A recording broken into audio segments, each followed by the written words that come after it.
You're with the 26th Black Night Film Festival and welcome to PÖFF TV. You're with the segment of Meet the Filmmakers. We are discussing a very interesting film in the program of Best of Fest. The title of the film is Kiss My Wounds, and it's a film from Germany, and we are with the director of the film, Hanna Doose. Welcome, Hanna. Hi. Hi. So this is your first time in PÖFF, and you've been with the festival for some time now. So, how do you like the festival, and how do you like the Tallinn city? I love it very much. Yeah, it's the first time I'm in Estonia actually. And even the first day we went out in the countryside and we walked with snowshoes in the mud. And so I got to know this beautiful landscape and nature. I'm totally impressed also by the city because it has this medieval touch, and I'm a fan of that time. And also the people are so daring and so open, a bit reserved of course because it's a bit northern, I have the feeling. I have also been a lot to Scandinavia. Also my films are a bit inspired by dogma, and I've been to the European Film College, so this is why I feel kind of at home here. And also because I come from the northern part of Germany, and those people are also a bit alike from the mentality, I feel. Yeah, and the festival is just amazing. I mean, so well organized, and always you feel welcome. You're asked to go to parties and events and everything. So I'm very, very glad to be here. Great, great. So how was your, you had the international premiere at PÖFF. Exactly. How was the audience, how did they receive the film? It was very special for me because I showed the film first in Germany. We had world premiere at Filmfest Munich and won the audience award there. Yes. And since then traveled to smaller festivals in Germany. And I was always so happy because the audience was receiving the film very well. They were all very enthusiastic and touched and told me afterwards that they were even flashed, and I was very excited if that would work in a foreign country too with the subtitles. Also because the film is with subtle humor, and I wasn't sure if that comes across.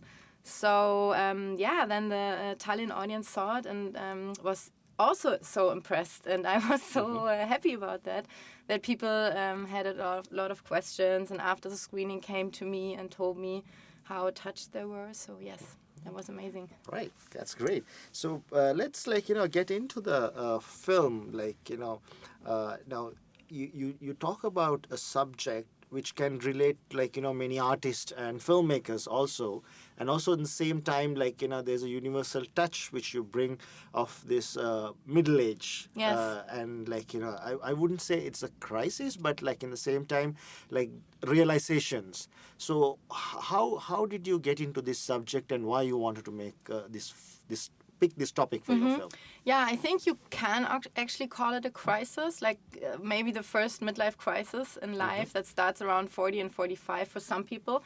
And also for my characters, it's about 3 women in this phase of life where also family planning and that you can have a child goes towards an ending. And what does that make for you as a woman when youth is definitely over, and maybe you made some choices in life that you can't undo. And also I wanted to make a film about female friendship that is really strong, and that the love of that friendship, even though you have had fights and jealousy and bad experiences with each other, it will survive that. And it's also about that artist life that those characters escape because they wanted to have careers as director, actor, and musician in Berlin. And their careers got kind of stuck. And they have this idea, okay, if we go to the countryside and we make an organic farm in the south of Germany, everything will be new and fresh. But of course, they bring their problems. And this is also a film about face your true self, become true to yourself, and then you're able to open up for others eventually.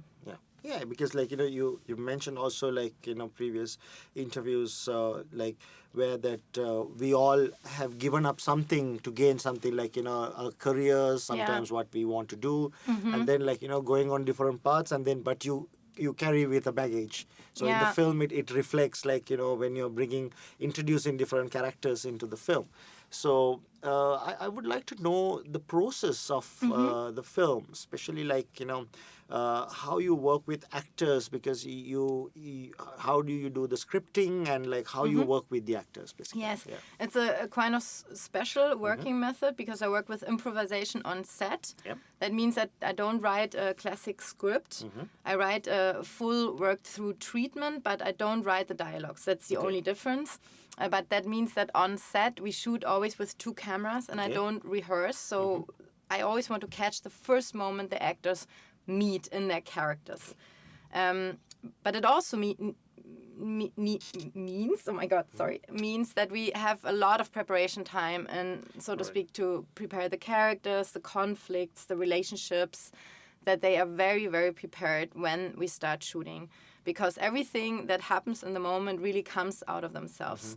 And I love that because I think then I get a certain style of authenticity and spontaneity and also situation humor. And I love that I cannot, me as a writer, I cannot come up with these kind of dialogues that they actually came up on set. Yeah.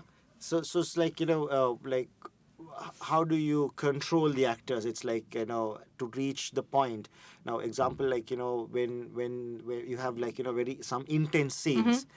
So like, do you prepare the actors separately and then bring them in, or like, you let them discuss and like, work around that? It depends. I mean, sometimes I talk with each of them alone in a private situation, and sometimes we all discuss together, even with a cameraman. Yeah.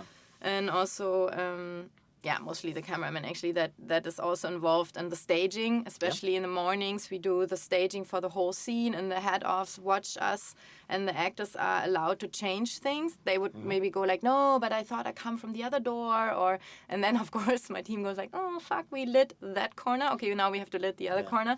But that's part of the whole working method, that I leave it open to the whole process, what we are actually gonna do when we start shooting or before we start shooting.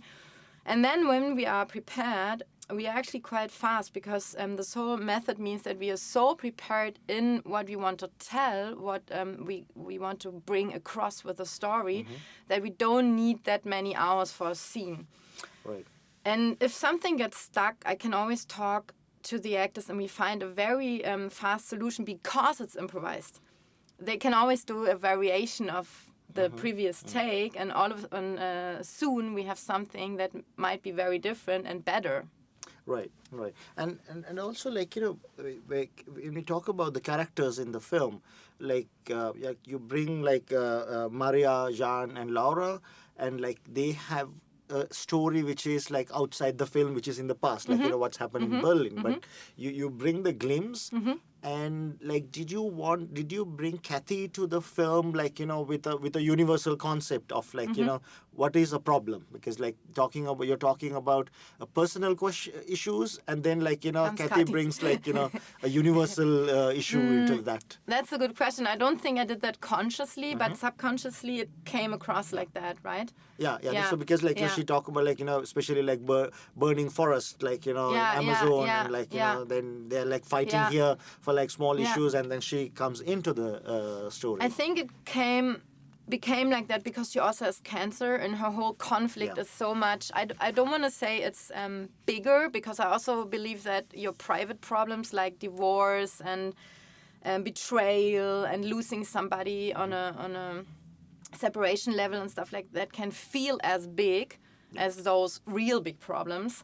I don't want to judge about that, but I thought as we created the character, it was very good that we had somebody who brought in the real world and the real problems. So because otherwise, of course, it could become a bit superficial if people are just circling around themselves.